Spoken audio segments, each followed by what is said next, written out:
What's going on, good people? Settle on in. Welcome on into the Delmarva Sports Insider, the only live and local show dedicated to giving you all local sports all the time. I'm Sports Director Trayvon Miles. And I'm Brandon Bosser. That's right. Settle on in. We've got a big night of highlights for you tonight. Absolutely right, Brandon. Thanks to some exciting news early in this week, we got a jam-packed show. But we'll begin the night with some hoops. That's right, Trey. Let's get right into it. I think we can agree that Smyrna, they're the top dog in the Henlopen North right now. But who else do we think can make some noise come tournament time? Well, we saw a great matchup tonight. Yeah, we'll begin with two teams looking to keep pace in the Henlopen North race. As you said, the Smyrna Eagles are soaring high at the top of the standings, but a few teams have begun to emerge as those second-tier teams in the league.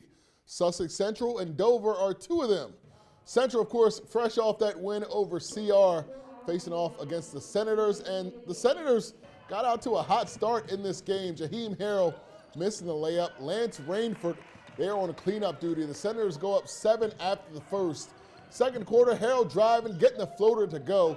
Senators up by 14 in the second quarter. But here comes Central. Dante Spencer knocking one down behind the arc. This kid was hot.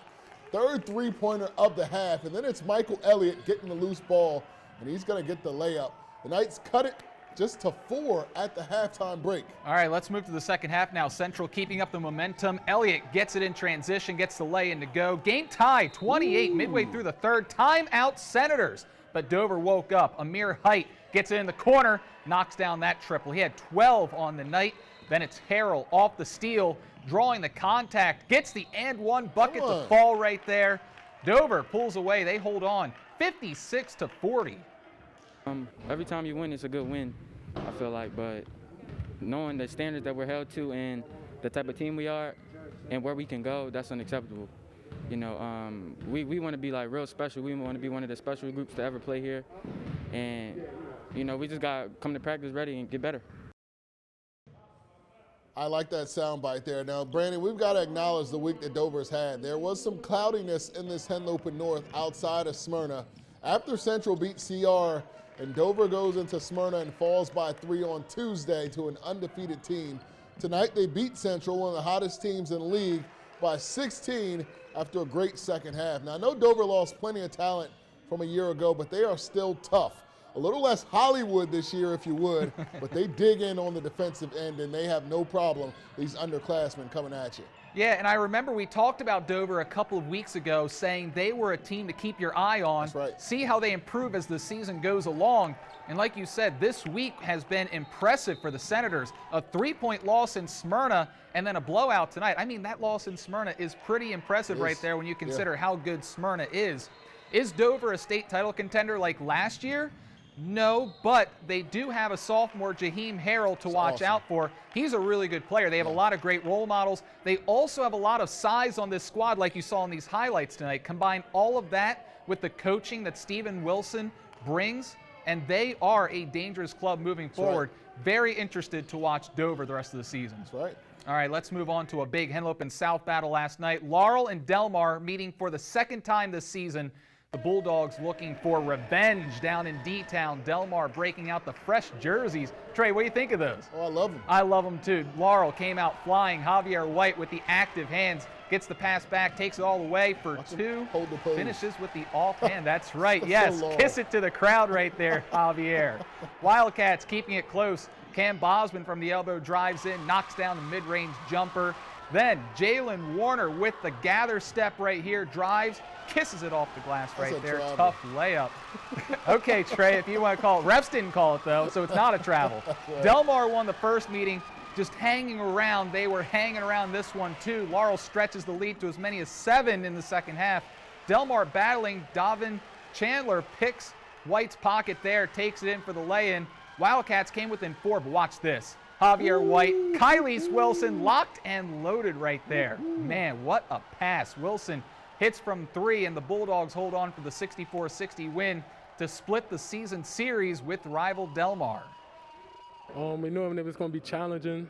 We just had to play as a team and clutch up for it. Practice a lot, so practice pays off.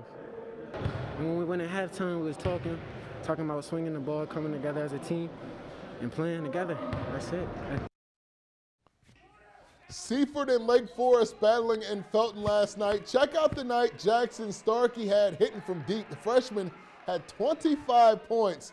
Starkey giving it up to the big fella, Kaheem Kimbrell Roach. He goes in for the Watch jam. this, His Trey. buddy Brent Nope. Ricketts says no, sir. Roach said he'd get Seaford back for that, and in the third, he made good on that promise. Two-handed jam there. Roach led the way with 26 points. Lake up double digits in the third, and that is when Ricketts takes over. At the buzzer, number one dropping that three there. The Blue Jays down just three, headed into the fourth quarter, and back and forth in the fourth quarter. Roach would foul out, so it's up to the freshman. Starkey being used as a flotation device. But in the end, Seaford took control. Great ball movement here. Going to find Booker DeShields in the paint. The Blue Jays come back to win it 66-61. The team was pretty good. We decided to pick it back up on defense because they was having the lead on us. Yeah, staying calm was a big part. When we took the timeout, everybody had to calm down because everybody had an attitude. We just needed to fix it and work as a team.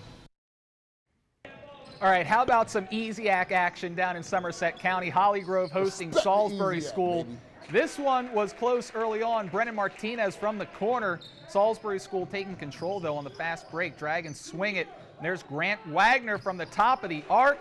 Rattles that one in for all three of those. Check out this kid right here, though. Freshman Tyler Ball. Off the turnover. Ball goes up, man, and he finishes right here. Salisbury School builds that lead to double digits in the third quarter, and they wouldn't look back. Alexander Carrillo from downtown. Give that man all three of those. The Dragons take care of business against the Easiac rival Holly Grove. Final score 62-39. We always respect the Easiac here at 47 ABC. Always, More always. scores to pass along. Games from tonight are on your left. Smyrna now 8-0. They take care of business over one-win Milford. The other score tonight, kind of a shocker if I do say so myself. Freshman Jackson Starkey, 6 3-pointers tonight. Kaheem Roach with 25. Lake knocks off previously undefeated Woodbridge in overtime at Woodbridge. How about that? That's pretty cool. And from earlier this week, Delmarva Christian losing big at Wilmington Friends. And not all loss for Sussex Central this week. They did hand Caesar Rodney their second loss of the season on Tuesday. All right, so we've got some things to break down. First of all, the South is totally up for grabs. What is this Laurel team? Are they the team we saw win 18 straight a year ago, or are the expectations and the lights a little brighter this year and maybe they just aren't able to live up to them? We're still trying to figure that out. Part of the reason why we're trying to figure that out, Brandon, is because they've only played 3 games this year. Very true. It's very hard to get your footing when you've only played a couple of games so far this season. In a month, yeah. I mean, we're talking about the Henlopen South. We don't really know who's going to come out of the Henlopen South as the division champions this year. But you know what? I want to focus on Lake Forest here. This team has a lot to like.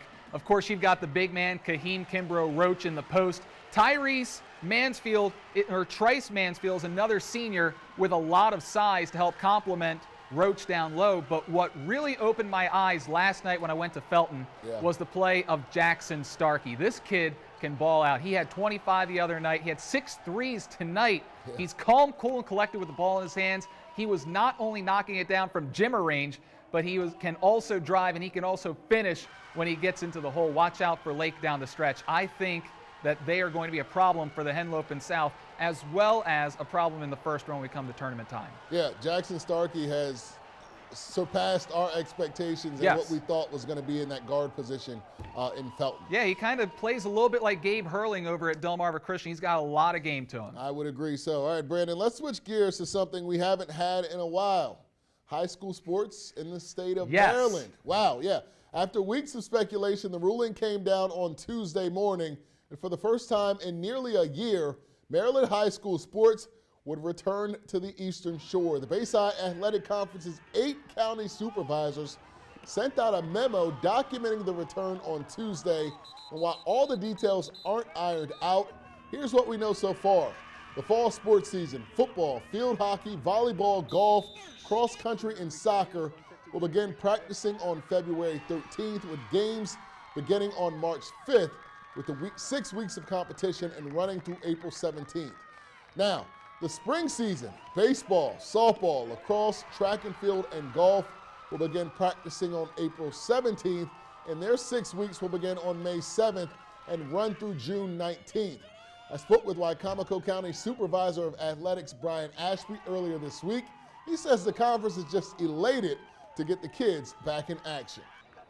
The restart of fall and then hopefully spring athletics is certainly something that our students need. It's something that our coaches need and our school communities need. We did notice a real uptick in student spirit and the effort that they were putting forth when we were able to engage students in the summer and in the fall for a few short weeks. So now to have this come to fruition and actually get our competitive season started is certainly something that we've looked forward to. Yeah, we're all looking forward to that, Trey. Now, one of the interesting tidbits from the return is that, unlike the state of Delaware, wearing masks while playing will only be enforced in certain counties. Ashby went on to explain why and how procedures as such will be managed. Our guidance has been if they're in intense competition or if they're weight training and they're exerting effort, they don't wear a mask, but everyone around them does. So let's say for football, no mask will be worn during contests, but as soon as they come off the field, the mask goes on, or if there's a stoppage in play, the mask has to go up. We will be playing at sites where the host team will be wearing masks and the visiting team will abide by that. You know, they should take it from Sussex Central. If you want to win a state championship, just put the mask on the helmets. That's how you do it. That's how you win. You know what, Trey? Maybe they should take some notes. Yeah. Of course, there was plenty of reaction to this news via social media. That was my favorite. Y-High's Jace Freeman. He says, about time. And, of course, Bennett head football coach Dustin Mills says, let's go. A lot of people excited for this news for a number of reasons, including Y-High head football coach Isaiah Taylor. It's been a long time coming, you know, pretty much a year of just a whole lot of uncertainty. I'm excited to just get back. I need my coaching fix. All this football going on in college and the NFL that took place, and you know, at the high school level, we were just watching. So I'm excited. All right, Brandon, of course there was, the kids are obviously super relieved of this. You feel awful for those basketball kids that didn't get to finish their season last year or have a season whatsoever this year, but I'm glad the conference followed through with the idea of the second semester plan. You know, it would have been a shame to have them see the whole Delaware high school sports season on our channel and not get an opportunity. So I'm glad they got this thing put together for the kids. Yeah, and I'm not really surprised with this decision. We saw Talbot County earlier this week say they would be playing. Yeah. So it only kind of made sense for the rest of the conference to follow suit. It also makes things easier that these sports will be played outdoors rather than indoors. I think that may have played a role in the decisions that have been made. Again, we're not going to have a Bayside basketball season. You got to feel for those athletes. I mean, I can't imagine being a senior or in high school and not having a season. I mean, I remember being a lacrosse player in high school, and that was the thing that you look forward to all season long. Yeah, you look forward to your season. Yeah, absolutely. Yeah, exactly. But the thing is, we have sports practices in 8 days, and we have games coming up a month from now.